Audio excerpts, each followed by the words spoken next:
Did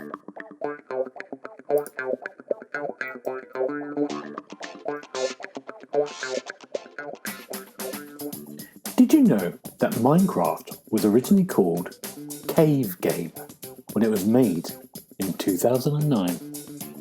You're listening to the Xbox Hub Podcast, the official podcast of the TheXboxHub.com. For all the latest Xbox news, reviews, videos, and opinions, make sure you visit the TheXboxHub.com. But for now, settle down, get comfy, and open your ears for some podcast delights. Hello, welcome to the Xbox Hub Official Podcast, episode 183. My name's Gareth Bronning. I'm going to be your host, and on my virtual left is Mr. Neil Watson. How are you doing, Neil? Hello, yeah, I'm good, thanks. How are you? You were shocked then, weren't you? I got you surprised you. A little bit. A little bit bored. No. Yeah. I'm waiting. And Been there for 2 hours.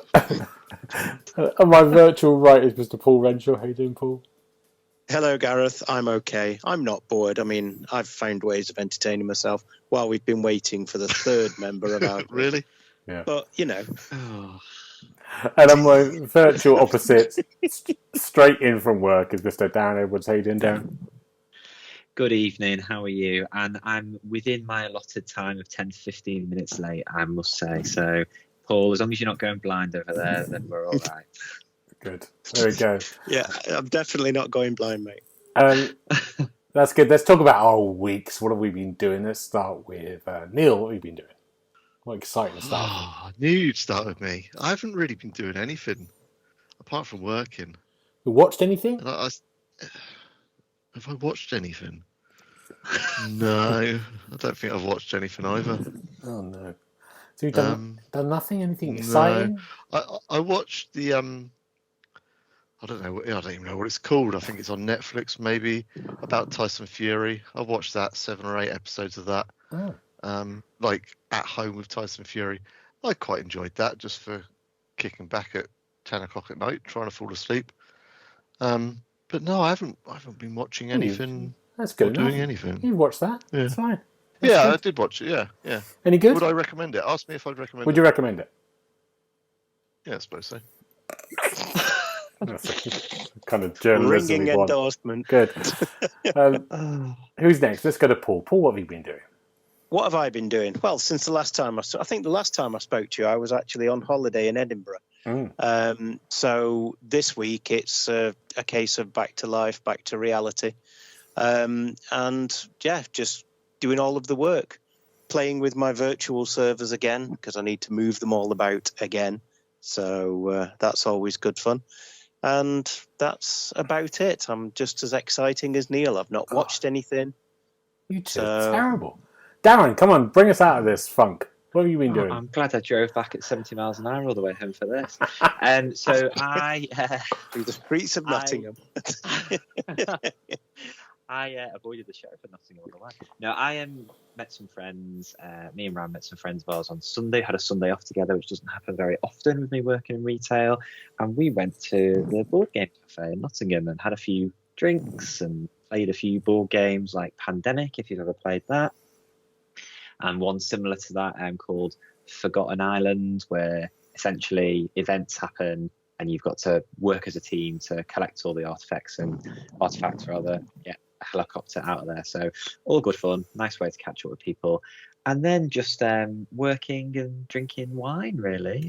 I'm off on holiday. Saturday is my last day for 8 days, so I'm looking forward to having some time off next week. Oh, good. And this board game cafe, do you play with strangers or just friends? Oh, no, I don't have the confidence for that, no. So you basically, you can join as a member and get a discount, and you pay like a table cover, and they have an insane amount of board games just on shelves all around, and they do like coffee and pizza and stuff. So it's just a nice way to spend an afternoon, really, especially when the weather's rubbish. Yeah. And they've got every game you can imagine, including a million different versions of Monopoly as well. So yeah, it's good. It's good fun. Yeah. Do they have Guess Who?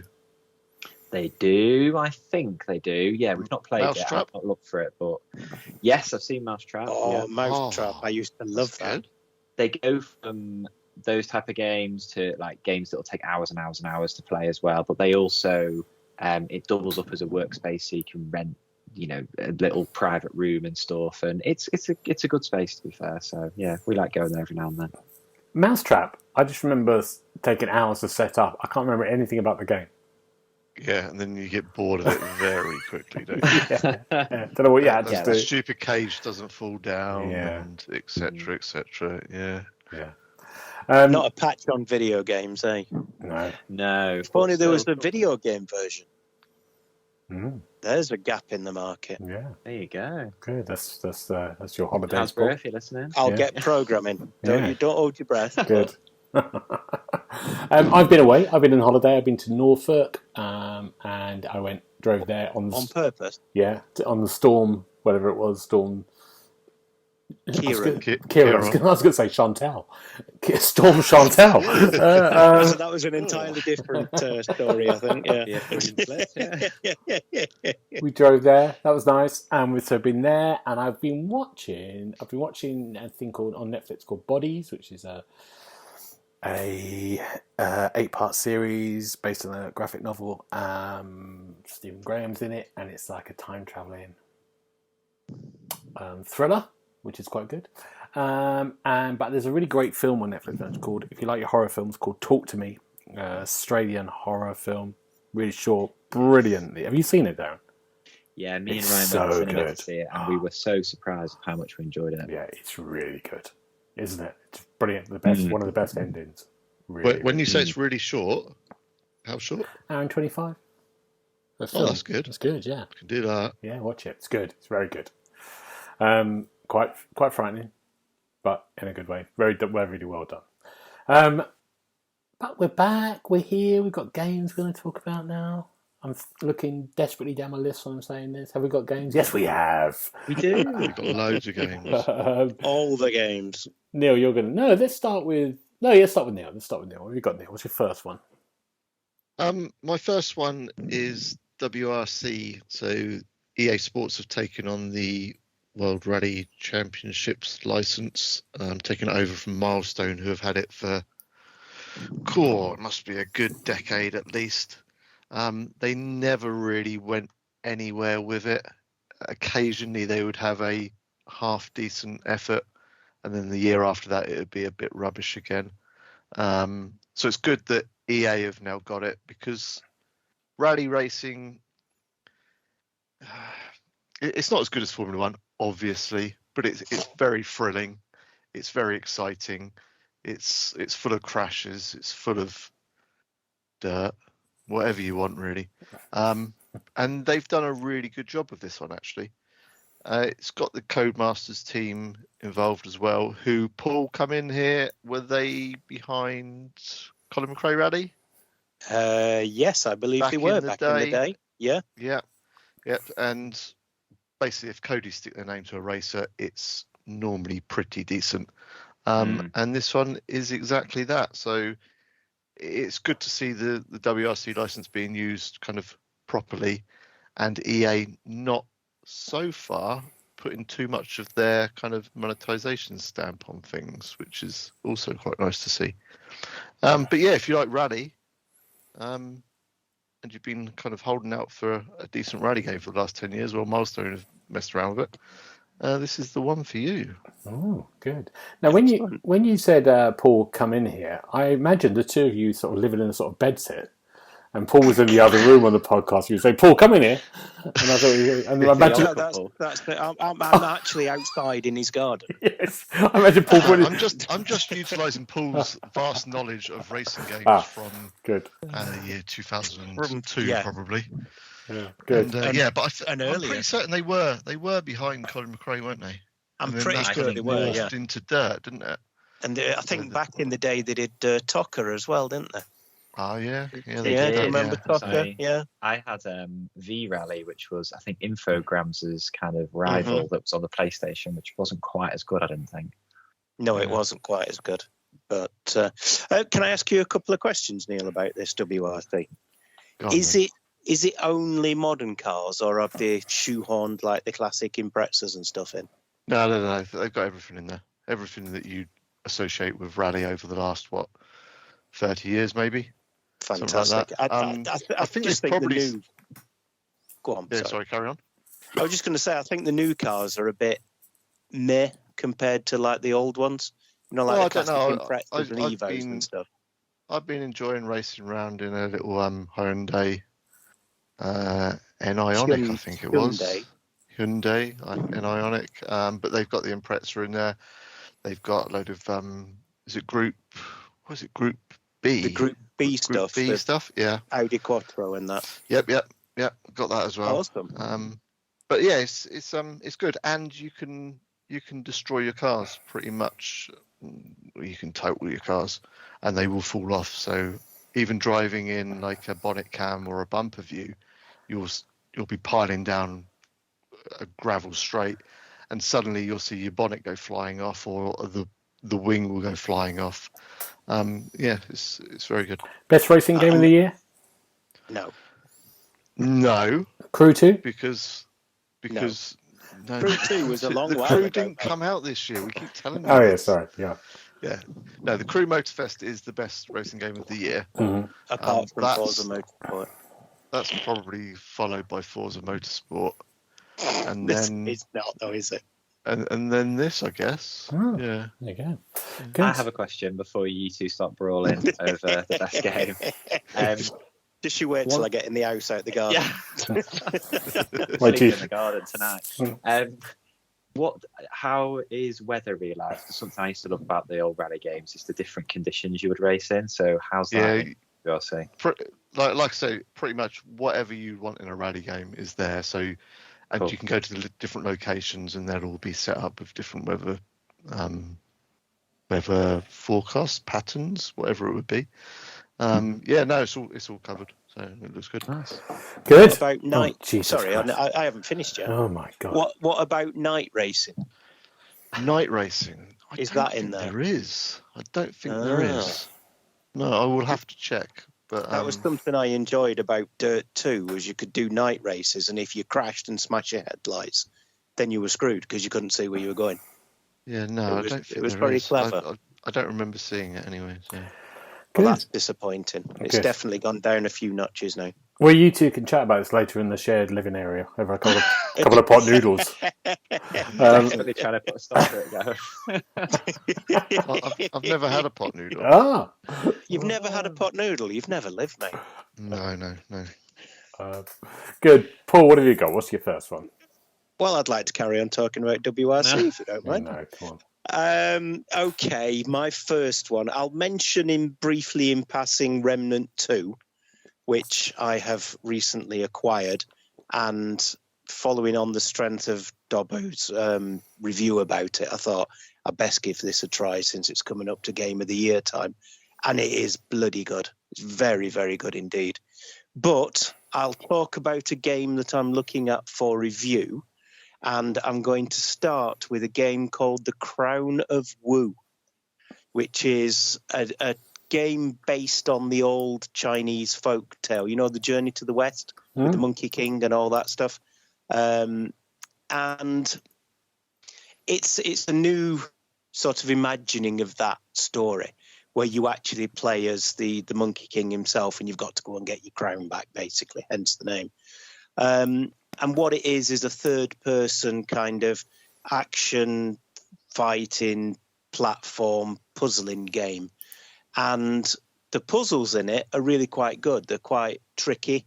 I mean, you don't need to be a Mensa member to manage it, but the puzzles are pretty good. But unfortunately, the combat is weak. There's no feel to it. You don't feel like you're fighting. You know how in a game like Dark Souls, you feel like you're swinging a big sword around. In this, you just don't. It's just all very lightweight and fluffy almost. And the platforming is pretty poor as well, because the Monkey King in this game has got the weirdest animation you've ever seen. He looks like he's desperate for a poo, if you want to be really vulgar about it. He just sort of runs around and then jumps, and then, you know, it's tricky. So although the puzzles are good, the rest of it's poor. And even though the game is apparently optimized for Series X and S consoles, it doesn't look like it would make an Xbox 360 break a sweat. So yeah, all in all, not that impressed with it, to be fair. The Enslaved Odyssey to the West from the old 360 days was a much better monkey game. That's a good game. That's a really good game. Yeah. That's a very good game. Yeah. So yes, there you go. The review's live on the site now. What have you given it? And I gave it a 2.5. There you go. Good. There you go. Yeah, you didn't think I was going to do all that and then say 4.5, did you? Well, we don't know you. Let's go on to. I'm just amazed you actually got it right. Normally, you say one thing and you reviewed it something. Well, yeah, you know, I gave it a number. Just pick one. Darren, what's your game? So my first game, we did come onto it briefly at the end of last week's podcast because we were doing our preview of November. Oh, yeah, you but slated it. Tycoon Sorry, no. Yeah. Adventures Deluxe. Yeah. So not really changed since last week. The review's up and live, and it's one of those franchises that just reminds me of when I was younger and I had a PC that I could game on, but it was very, very simple, so only very basic games like Age of Empires 2 and Theme Hospital and stuff like that. And Roller Coaster Tycoon was one of those that I played a lot when I was younger. And the Roller Coaster Tycoon Adventures game came out on the Switch a few years ago, and I think some people are looking at it as a spin-off because it's different to the originals, even though it carries the same name. And the biggest difference for me is just the target audience. It's very stripped down, simplified. Some examples where you'll build a ride, and in the old one, which was a kind of very almost like ultra realistic as far as realism can go in theme park simulator for the PC, you'd have to build a separate queuing area and manage the guests and stuff in your park. This one, you build a ride, and as soon as you build it, they're off and away on the roller coaster. They walk into the front of the building and just vanish into there's just corners. It feels like it's cut. And you can't click onto each individual guest and kind of see their insights and their thoughts and their hunger levels and all that business. They just have speech bubbles pop up every now and then that give you a bit of a clue that you might need to build more toilets or ride the merry-go-round might be a bit too expensive. So I was really disappointed. And, you know, if they'd have completely rebranded it and repackaged it and aimed it at kids, it's a fairly good game for that age group. I mean, it's, you know, I think I said in my review, you could fairly call it my first theme park simulator, and it would tick all the boxes, but not what I was expecting from Roller Coaster Tycoon, unfortunately. And considering there's a lot less in it than the original, it's about 30 odd quid, which is pretty steep. So I can't see many people rushing out to buy it when you can probably pick up a second-hand copy of the original for a couple of quid from a charity shop, and it'll run off about a megabyte of RAM on your PC. So, yeah, I was disappointed. What have you given it? I gave it a 3, I think, a 3 out of 5, because, you know, there is an audience out there for it, and younger gamers will enjoy it. But yeah, it didn't live up to what I was hoping for. Right. Oh, there you go. There's no questions about this, is there, Dan? Those are questions about WRC. I know. That's because WRC's interesting. Oh, wow. We can't just play games we're interested in. Yeah, tell me about it. I'm going to give you an interesting game that only I'm interested in. The Invincible. I've just finished it literally about a couple of hours ago. It's a game. Was that why you were waiting for Darren to come home and get on the podcast? Yes, I did. Yeah. I thought I'd finish this game. That long wait. The Invincible is a game that came out, I think, on Tuesday, or maybe Monday or Tuesday, and it's based on a science fiction writer called Stanislaw Lem, a Polish science fiction writer. And the novel of this, he did loads of books, but this was published in 1964. And it's basically you play a kind of a biologist in space, so it's kind of set in the future, and you're on this planet, and you kind of wake up, and you don't quite know why you're there. You're in your suit, and you've got no memory, but you start to piece back your memories, and it's a group of people who have come to this planet to kind of look for life. But there's two warring kind of organisations of humans. It's called the Alliance and the Commonwealth, and both these people are here. But actually, this planet holds some dark secrets about what live there and what they're trying to protect. And so you're kind of following the journey of the novel in a sense, really, and trying to work out why you're there and wandering around this kind of like planet and going from place to place and trying to solve this kind of narrative. So in a sense, it has a bit of a kind of walking sim. It's very much like I'm trying to think of a comparison. Firewatch is a good one if anyone's ever played that. So your mechanics is kind of it's a little bit open world, but it's quite a linear journey. You're walking, your movement is kind of like prescribed a little bit. You have dialogue choices and you have choices in the story that you can do. And there's kind of sort of little bits of things, actions to do, but you're not shooting stuff. Well, you are shooting stuff, but you're not really. And it's traveling through really like a Firewatch game or a kind of Dear Esther game. And I'm the right person for this thing. It looks wonderful. What's great about it is it has that 1960s space vibe to it. So even it looks beautiful. It looks amazing. You've got these kind of like very kind of like pink kind of planet landscapes. So it looks like there's kind of like visions of what people thought when they wrote these kind of like science fiction novels in the 1960s, and that includes all the space stuff as well. So all the space stuff feels like it's from that era, even though it's set way into the future. So it all feels a bit kind of analog at times as well, sort of steering wheels on things and lots of big levers and switches, which I really like. I think it's great. I really enjoyed it. I think it's not going to be for a lot of people, and I think it's got pretty mixed reviews. I think if you're looking for a lot of action and lots of kind of almost open world kind of exploring, it's not that. It's a very kind of like linear, and you're following it's quite narrative heavy. But I think it's great. I love being in that world, and I love kind of like following this journey and working and almost just following the novel really. Yeah, I've really enjoyed it. It's not a 5 out of 5. It's high, but not. It's not one of those games. But it's very, very good. Any questions? I've got questions. Oh, I have questions. Oh my god! Oh, full house. Go on, Darren. Oh, thank you. This is kind of a game that I think I would like as well. What do you describe it as in terms of the story it's telling? Because I'm intrigued. You said there's maybe a bit of conspiracy there or some mystery around the story. Say that again, Darren. You cut out the first bit of it. You went, what? What was it? Sorry. What genre would you describe it as in terms of the story they're telling? It's definitely sci-fi. I mean, that's what it is. It really is sci-fi.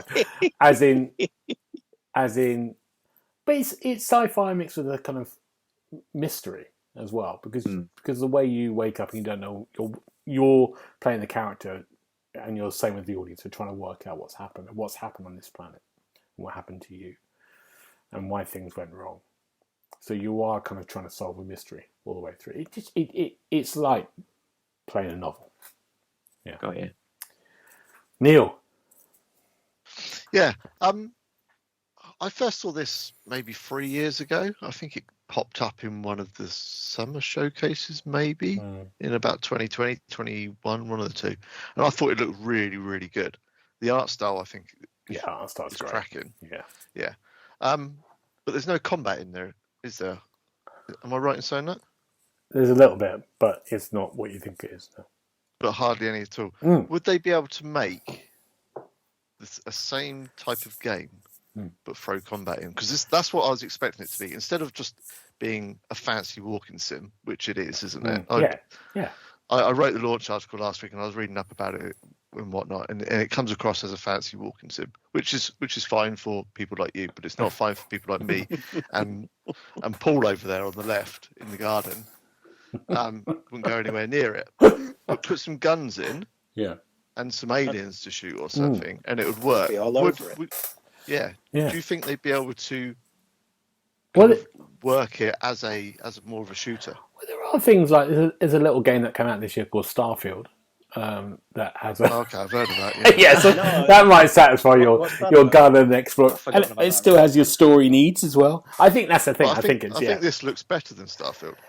Yes, it does. But I think the reason it looks better because it's a linear journey, so they can go. This is instead of having the open world, they can have their set pieces and the way it looks. I mean, the art style's great, but it is really story based. So you've got to be into the story. If you're not into the story, do I have to read things and listen? You'll listen. You have to listen. Don't like listening. But I would recommend it. I think you'll like it. I think you'll give it a go. But I might do. I'll get Gemma to play it. Wait for it. She'll like it. Yeah. I'll just sit there and watch her play it. Yeah. Paul, what's your question? My question, I mean, these two guys have come up with really good questions. My question is just about something you said, really. When you said you wake up on this planet in your suit, is it like a double-breasted or three-piece? Yeah, exactly. My question to you two is 3, not 2. I'm not dismissing Paul. Yeah, we're not talking to me. Because this is I quite like this is a 1964 novel, and in Poland, massive science fiction writer. If you had a novel to make out of a game, if you think this is something I read and I want it to be a game, what would it be? Darren, have you got one in your head? Oh, I mean, that's a great question, isn't it? I think there's this James Bond game that's seemingly been in development for years and years. Don't know much about it. Project 007 from IO Interactive, I think, who are behind Hitman. I'd love to see them do a game based on the first novel, Casino Royale, the original. Not go down the spoofy lane that they did in the 50s with David Niven, but do like a proper origin story. I'd like to see that. That's good. Neil, have you got any thoughts? No, I haven't read a book since I was 14. Oh, okay, there you go. None for Neil. My goodness. Paul, any of your Peter and Jane books you want to put onto the... No, so go on. There's loads. I mean, I'm just looking at my bookshelves now. There's so many games that would make cracking. So many books that would make cracking games. The Wheel of Time series. I think they would be good. Yeah. And there's another one by a chap called Brent Weeks, and he did it's called the Blinding Knife series about magic, and different people can use different colours of magic depending on what their affinity is with the light and stuff, and it's really cool. And I think that would make a good game as well. So, and a little series of books I've got up there called The Witcher. I think they might be. They might be all right. But they might make good games. I think. Might be onto something. Yeah, I've got some books like that. I've got like the Essential Guide to Assassin's Creed. I've got that. Watch Dogs Legions. I've got that. The Art of Watch Dogs. The Art of Borderlands. GCSE Science. AQA A and B higher. Good games. Short stories in French. Oh, good, absolutely. That would be good. Yeah, very good. Dictionary of Science. Yeah, love it. Yeah, good. Perfect. Radio Times. Good, you lot. Right, that's good. Let's talk more games. Neil, what have you got? Can I? I know you spoke about Jusant last week, didn't you? I'm not allowed to speak about that. Have you finished it? Can I just ask? No, because I got review games. Oh. You give me loads of review games. It's only like 5 hours long. I know, but you give me. I've got about 10. Oh, okay. Jusant is really good. Play that. Read my review. It's great. As well. It's brilliant. It's a really good game. Have I got one more game I can speak about? One more thing. Okay, I'll just say I've been playing Spider-Man 2 on PlayStation. Oh, what's it like? It's like Spider-Man 1. Good. That's what I like. Awesome. Great. Apart from there's 2 people, and it really annoys me that there's 2 people because you can play as Spider-Man or you can play as Miles Morales. And no matter, so far anyway, I've only played maybe a few hours tops. And you go into a fight, and you know, like you've got all the gang members and whatever around you, and you're looking to string combos around and whatnot. And I'm doing that, and then the other guy pops his head in and joins in. I don't want that. I want to do it myself. I don't want the AI fighting for me. Yeah. So so I'm not overly keen on 2 Spider-Men, to be honest. Fair enough. But yeah, it's basically Spider-Man 1, but with a couple of them. Anyway, the game picked up on the fact that you're not very good at it, and it thought you needed a hand. Maybe, but in the first few fights, well, you know, I've seen you drive, so there we go. Anyway, But the game I would like to speak about is Headbangers Rhythm Royale. As you can probably tell by the name, it's a new take on the battle royale kind of scene, but it's based around rhythm and music. It comes from Team 17, and it has you playing as a pigeon. You know how like pigeons walk along, nodding their head. Yeah. It fits in really well as a pigeon actually into a rhythm game. So that there's kind of bits that feel like Parappa the Rapper, and it's just full of mini games where you're initially thrown into a group of 30 people, or however many people plus AI. I was originally playing it with just AI, couldn't beat them. The game went live, some real people came in, couldn't beat them either. So I'm kind of middle of the pack. But you'll go in 30 people, play a mini game, top 20 will go through to the next mini game, a la Fall Guys type thing. So you're looking to qualify each time. So 30, 20, 10 and 5, and then you get the winner. But it's all to do with the mini games, and if they work, the game's great. There's a few in there that don't quite work. I think there's 23, 24 mini games in all. I'd probably say there's only 3 or 4 of them that I don't really like. The rest of them are really good fun, and they're not just fun, but they are funny as well. So it's one of those games that you can just sit back, play for 15 minutes at a time, have a bit of a laugh to yourself, and see if you can become the champion headbanger, I guess. The problem is it's not a free to play game. It's in Game Pass, which it has to be, but there's so many cosmetics, like all these games, all these battle royale games. Cosmetics is a big thing, and so I think it would probably be better if it was a free to play game. That's my only issue. Anyone else had a go at this? No, it sounds interesting. No. Though. When you said headbangers, I was expecting sweaty blokes in leather, but No, you don't get that. Sounds amazing. But you can dress up as sweaty blokes in leather if you really want to. So Awesome. yeah, but no, it's good. It's Maybe with a pink wig. with a pink wig. Yeah. There you go. Good. Headbangers on Game Pass. Another Game Pass one we'll talk about in a minute. Who was next? Let's talk with Darren. What's your last game?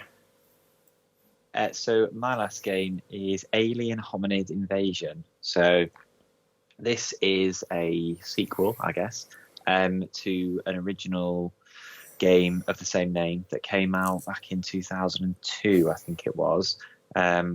And it was an Xbox exclusive, and it was released on PC as well. And I loved it. I think it gathered a cult following at the time. But now, in the wonders of the modern age, it's got online multiplayer as well. So Paul and Neil very kindly jumped on to help me out yesterday. And I think it's fair to say everyone had a great time. Pretty sure you meant to ask us first. Yeah, there's no need to open a discussion at this stage. I love it. It's just I think it's very charming. Essentially, what it is it's a bit of a bullet hell run and gun game, where you are playing as a species of aliens who are invading the Earth bit by bit. So you start on a grid map, and you take each kind of neighborhood in turn, and there'll be like cash to collect, which you can buy upgrades for, or new weapons, or new skins for your little alien character. You'll also come across loot boxes, which when you get back to the little hideouts, you can open up, and again, you'll get rewarded. And each character levels up through experience. So although you do like these runs, I guess it's a bit roguelite in a way, because you can choose to play where you keep the loot, or you can choose to play a hardcore mode where you lose everything if you die, but you get more experience for playing it that way. So it's just absolute chaos, really good fun, loads of different weapons, enemies, and you get different objectives thrown at you as you go through each level, and you've got a specific time to complete them. And if you do 2 or 3, then you unlock the exit, or you can continue to play to the final one to unlock loads more cash that will drop as well. So I think it's great. It's good fun. It's got a good sense of humour, and I just think it's quite charming. So, what did you think, Neil and Paul, when you played? I think I was playing a different game. I thought you might say that. It's Such a miserable sod, isn't he? it's too chaotic for me.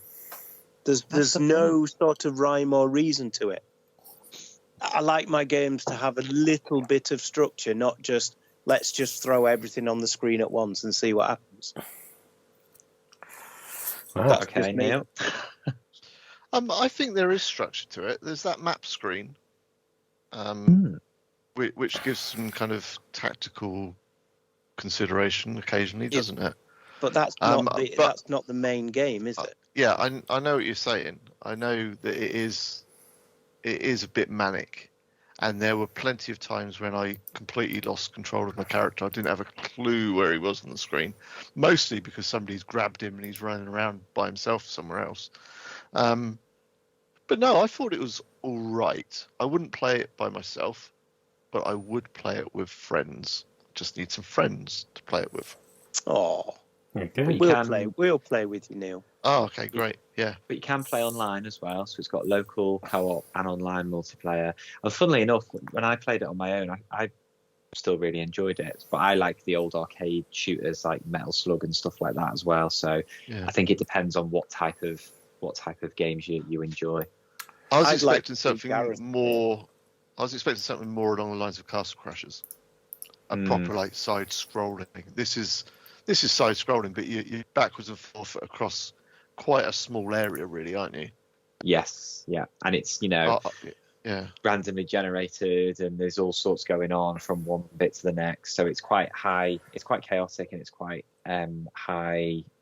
highly paced, I guess. But I think it's good for an hour or two, and then I think it's one of those that I wouldn't play for like 5-6 hours in a row, but I'd go back regularly and jump in. Definitely, I think I'd have it on my rotation for quite a while.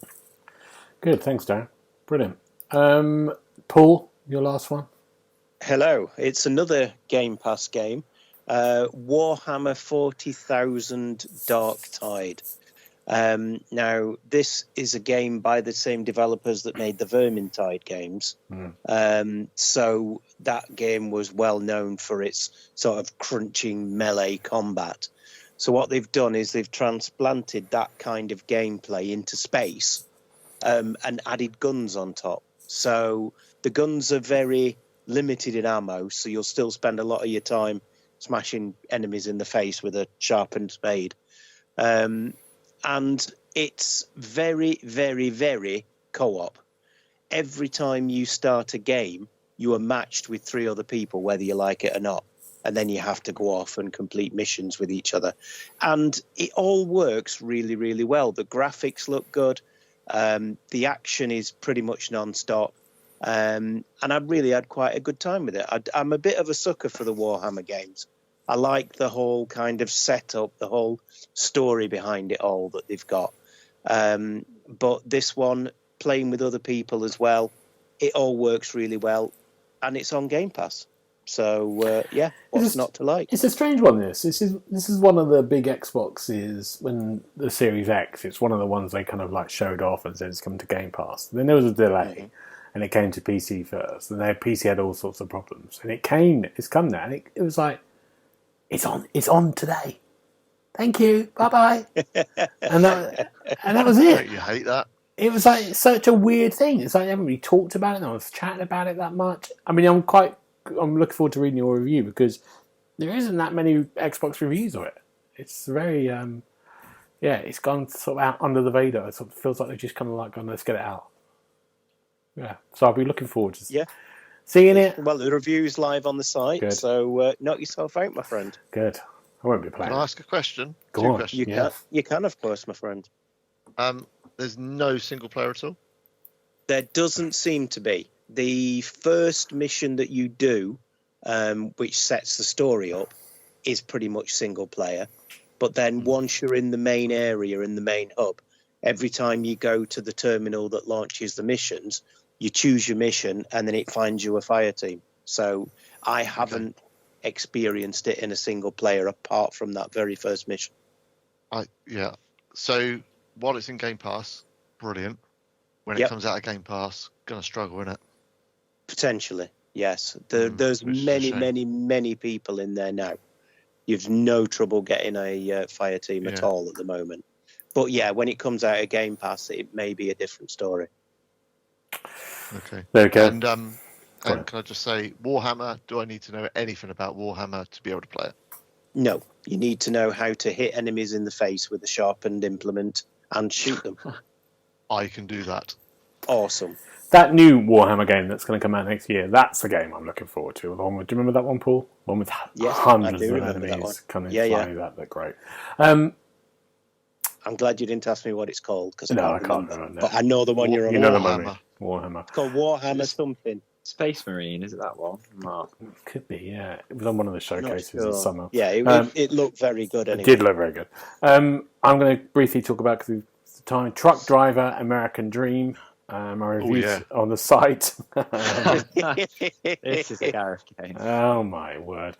I think Richard might have done the first Truck Driver, which was driving around Norway. I think I might have done a DLC for it, and then I've taken this one on. American Dream is a kind of different one. It's the same kind of mechanics, really, but there's a big story attached to it. It starts off, you're in the 1980s, and there's a tornado running through the thing, and you're driving your truck with a friend, and you're trying to get to safety. You get to safety, and then you die. Everyone dies. It's not quite clear about this, but you assume it isn't that clear. But you think, and then it cuts to 2015, and your son is the son of you who you died is now a truck driver, being trained by the mate who was in the. I don't know how he survived. Anyway, so then you're basically you're sort of mid-30s. You've got a wife. You've tried many jobs, as it tells you. You've been a bar person, and now you've oh my word, that's my alarm. Oh, hello. Stop it. Oh. And it's Tea time. And or bedtime. It's bedtime. Time for his pills. It's my medicine. And you then have to learn to drive a truck. And all you're basically doing, so if you think this is kind of like Euro Truck Driver Sim games that are very popular on PC, you basically drive from one place to another. You pick up a trailer and deliver it. And at the same time, there's about 30 hours of story. And the story consists of just basically you chatting with your mate about life. And your mother would ring up, and your wife would ring up, and then there'd be a sort of issue there. And that's it. And you can't really go off. You can't say, okay, I need to go over there, so I might go this way. You can't. It's pretty. You have to go follow the sat nav. Really, there's no ways of going off. But also, cars just suddenly appear in front of you, or cars will just suddenly go in front of you at 2 miles an hour for no reason, and you can't go around them. That's fine. All that's fine. We've played really bad sim games before, but it's £50. Wow. And that's where it's like, what? But obviously, anything with truck driver in, as in the title, they know they're going to sell it, I think. It's crazy the amount of people that are interested. Well, it's not crazy the amount of people that are interested, but there needs to be some good ones. Yeah. And I think that Euro Truck or whatever on PC is meant to be really good. Be great, yeah. But the ones that have come over to the Xbox, like say, you got this one. Richard did the original Truck Driver, and I think he only gave that 2 out of 5, maybe. Yeah. I did On the Road Truck Driver 3 or 4 years ago. I think I gave that a 1.5. I always remember, I think I said on the podcast before, actually, driving along a motorway at 60 miles an hour, and a brick wall just appeared in front of me. Literally, just appeared in front of me, and I just stopped, hit this brick wall, couldn't do anything. That was it. Wow. Why is there a brick wall on a motorway? Wow. But there needs to be some good ones on console. Yeah, they've got to do it, and not at £50. That's crazy. Mad. That's mad. Yeah, so it's not great. There you go. Sorry to lose your American dreams. Let's talk about some news. There's not much news, but we're going to talk about a couple of things today. About a couple of hours before we did this, BioWare have released a Mass Effect 4 teaser video on N7 Day, whatever the hell that is. So if you want to watch that, it's 6 seconds long. Is it really? Yeah, Wow. yeah. Have a look Christ. at that. Doesn't really say I anything. considered clicking it. I thought, no, I don't really care. So I didn't bother. No. 6 seconds long. I think it's about bad. 6 seconds. Yeah. There's some clues in everyone. I don't know what there is. Some code stuff. But I forgot about Mass Effect 4. I even forgot that was a thing. And yeah, so Yeah, it always happening. pops up on this day of the year, doesn't it? So Yeah. they got to do something. Another bit of news before we get to it is Survival, Ark Survival. It's got a release date on Xbox. It's going out on the 14th of November. Next week. Yeah, that is a big game, isn't it? I mean, it's on Unreal Engine 5. It's people have got it on PC. It's a mess at the moment, I think, like the first one was on Steam. But I think the PlayStation is going to be delayed. They're in trouble with their version, but the Xbox is all up and going. I think it's on Game Pass, isn't it? There's always a Game Pass game. I believe so. Yeah. Is it early access as well? Like they did with the first game? Because that was Must be, early access for years. It's got to be, isn't it? That'd be fun. I mean, I think I might have reviewed a version of this at some point in the past. You may have. It's fine. I mean, I'm quite interested to see anything with Unreal Engine 5. It's always a good thing, but I'll have a look at it. But yeah, it's coming out on 14th. Game Pass. I think did you mention this, Neil, Darren? It's had quite a lot of games that have come out in the last month or so. We've got, like Neil said, Headbangers, Just Silent War Tales, Thirsty Streets, FM24, Dragon's Fall. These are coming out. Wild Hearts, Coral Island, RoboQuest. Now we've got Ark Survival, and before that, of course, we had Starfield, Liza P, and Forza. Yeah, Cocoon. Yeah, Cocoon, of course. Yeah, it's It has been a good year. What's been your favourite games this year on Game Pass that we can say? Can you imagine, Neil? You got ones you loved? Planet of Lana. Yeah, that went Game Pass, didn't it? Yeah. That was brilliant. Starfield's obviously going to be up there, but is it one of the best games? Probably. Last Case of Ben Fox. Paul, did you review that? I did, yeah. Benedict Fox, please. Benedict, sorry. What else did we have? Ghostwire Tokyo. I'm just reading off a little bit of a list now, picking out some good ones. Civ 6 went into Game Pass as well. That's a brilliant game. I love that game. But yeah, there's been quite a few. I personally would say probably Planet of Lana. I thought that was really, really good. Really good. Really good. Darren, I think I know what you're going to say. What's your favourite one? Yeah, I mean, I won't repeat myself too much, but Cocoon definitely deserves loads of attention because it's a beautiful little game. But games that are on there that I think It Takes Two was added this year, which I played when it came out, and that is a must play. Yeah, it's great. It's fantastic, and I think if people haven't looked at it already, Psychonauts 2 I thought was excellent. That's on there, so there are a couple I would shout out that are worth going back and playing if people haven't played them. What about you, Paul? Mine are all fairly recent, to be fair. Yeah, Lies of P and Forza Motorsport for me, because they're just outstanding games, and you get to play them practically for nothing. Lies of P was fantastic. It's one of the only sort of Souls-likes that I finished and then went, right, I'm doing it again. There's another ending to get. I went straight back in. And Forza Motorsport just keeps giving. I mean, even when I have to play with Neil and Darren, it's pretty good. So when we get a game, that is, yeah. Well, yeah, the online, the online's not. It's actually got worse. Weirdly, when I reviewed it, it was fine. It's gone downhill for some reason, which isn't normally the way it works. But there is a new big patch incoming soon that's going to add some extra tracks as well. Is it going to make it more interesting? It's very interesting. Okay, good, fine. I mean, obviously, it can't on the roof. It can't compare with a 1960s sci-fi walking simulator. But if you like cars, then it's a cracking game. So good. You like walking, I like driving. Good. There you go.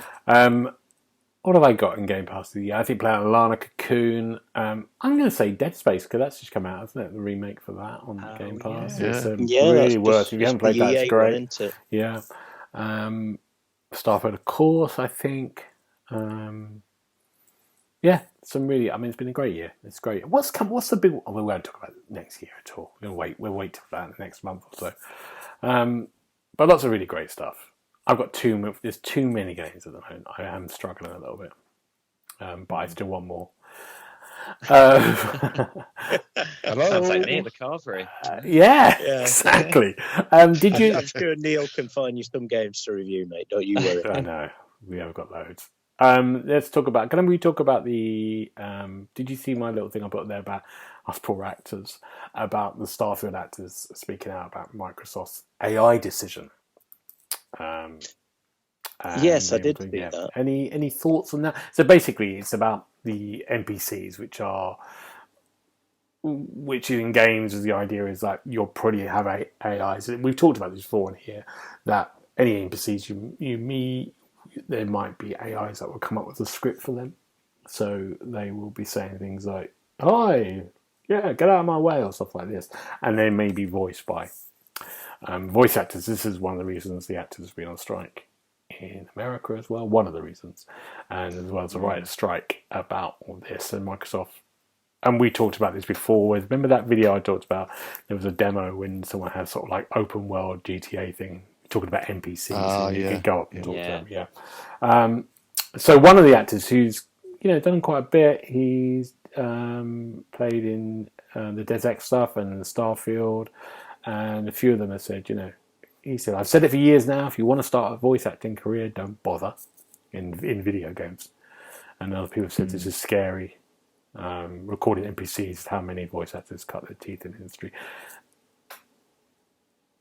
Of course, this is for me. This is my sort of industry and where I'm going. I'm appalled by this. But do you think people not in the industry are worried about this? Is it a problem? Do they agree with the AI stuff? I'm just interested. Who wants to chip in? I'm happy to kick off. I think not as many people potentially are as they should be. I think it might be a bit of something that's bubbling underneath the surface, because the game industry, we've had loads of great games this year, but there's been a lot of job losses, restructures in studios as well. Mm-hmm. And I think this is only going to add to that potential threat as any industry, as they look to be more efficient.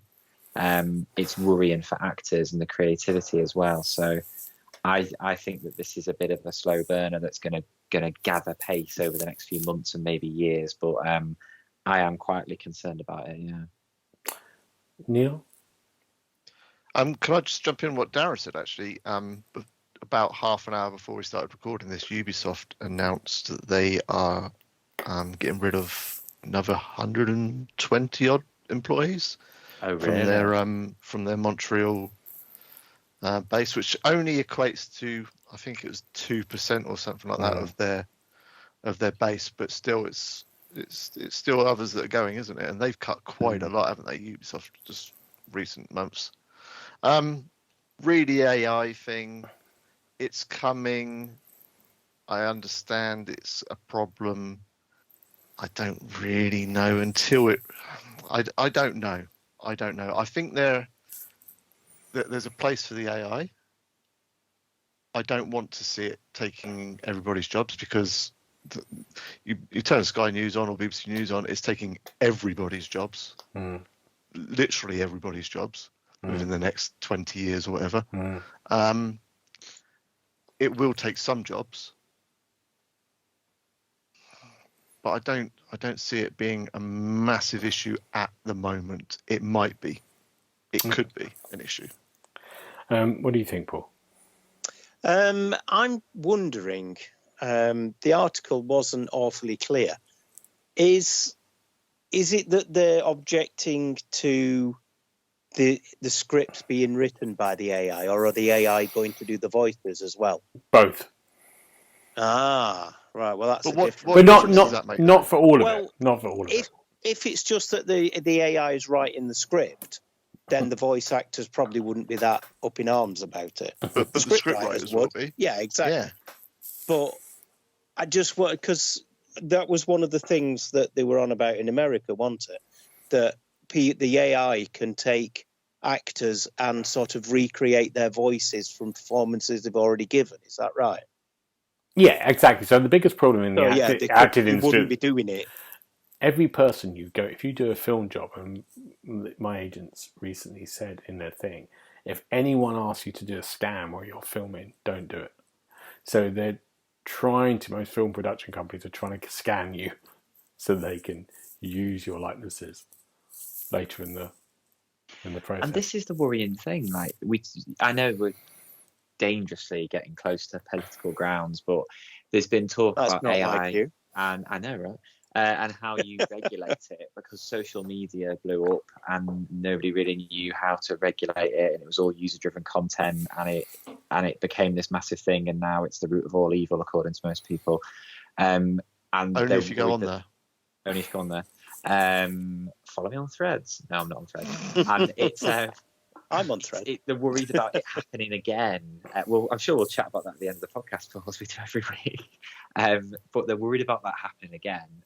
But this time, because AI is such a powerful force, like how far will that go if they don't put regulation in, and how much will it threaten people's careers? Like, you're getting advice from that agent. I mean, how many other scenarios will people need to be careful around in case they get, their likeness used without their permission? Is quite a scary thought, I think. Absolutely. I think it's going to be interesting to see where I think the big people have to come out and talk about it. So the companies, and I think probably all the companies are going, maybe we can use this, and we can.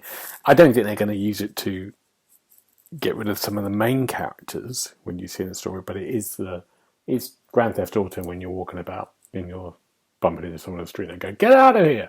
It's that kind of stuff, isn't it? And they're like this. But on kind of just what you say there, if it allows them to fill the world with even more NPCs and make that world even more alive, and they wouldn't be able to do that without using the AI, then I don't see it being a problem. That's where I think Rockstar need to come out. But do Rockstar need to come out? Why do Rockstar? Because Rockstar need to come out and go, especially with the next one coming out, and say, this is what we've done. This is how we make our worlds. So we've used and that's 1,000 actors. Exactly. These 1,000 they've done it. The rest are AI. No, they haven't. They would say we've used actors for all this stuff, and the reason we use actors for all this stuff is because it creates exactly what you said, this living, breathing world, which they've done with Red Dead 2, they've done with GTA 5, which they do with GTA 6. There's got to be a kind of like going, this is how you do an open world. And the reason this open world is like this and an amazing kind of place is because we've done all this work. We've employed these people. The difference, the hardest bit now for anyone is like back when GTA 3 or GTA 4 was they were paying actors nothing.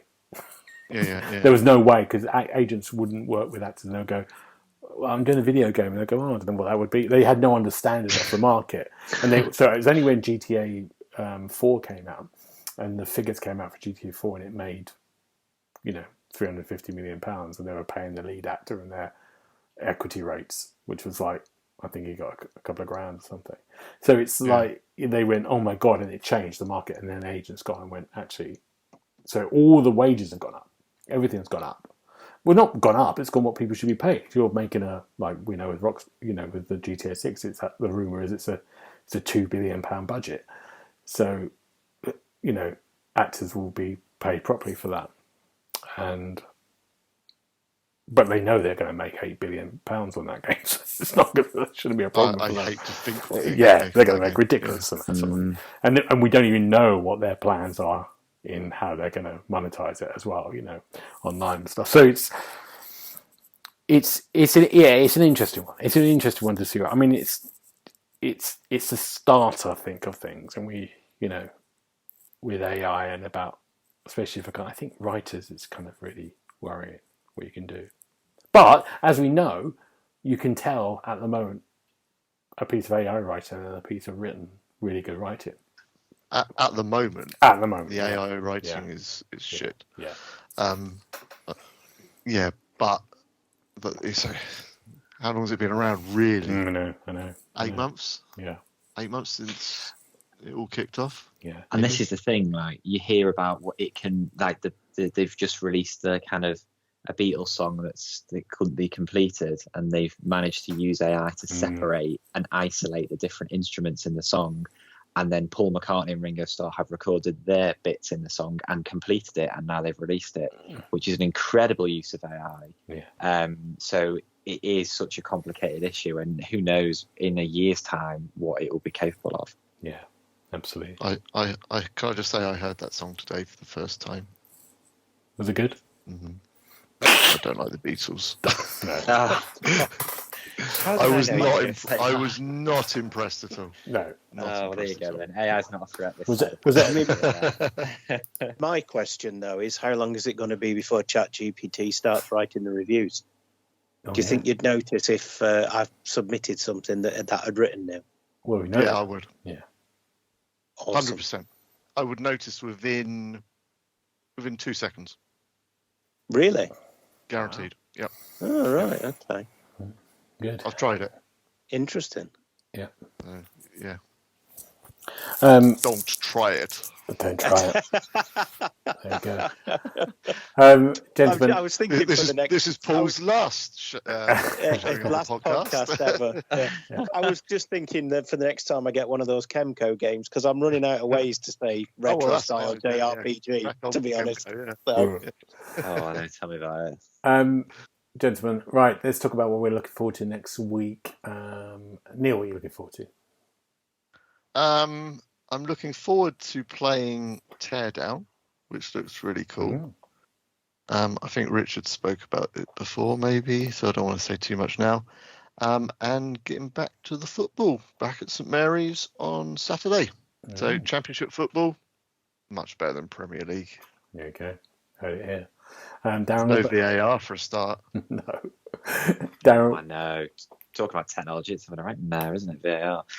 Maybe they could use. Why don't they use AI in the VAR stuff? Yeah. Better than bloody officials. They're useless. they might actually make a decision that's correct in that case. So Exactly. they don't want to do that.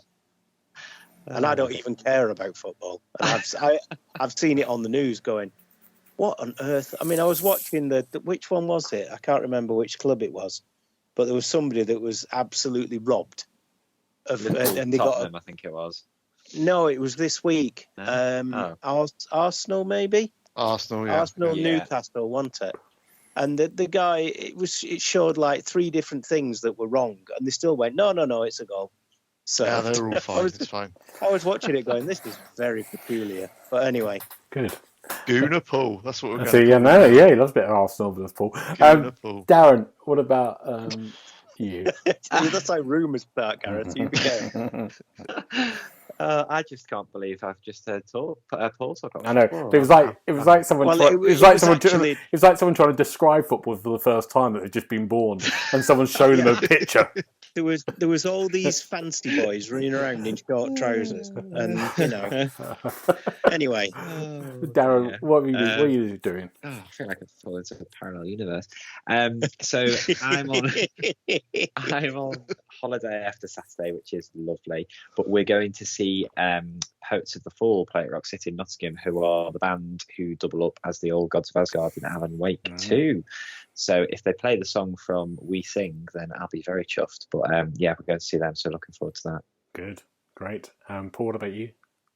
Can I just say, with you being on holiday next week, Darren, there you go. Hello, yes, present. Hi, I think that would be the ideal time for you to have a look at a motorbike racing game.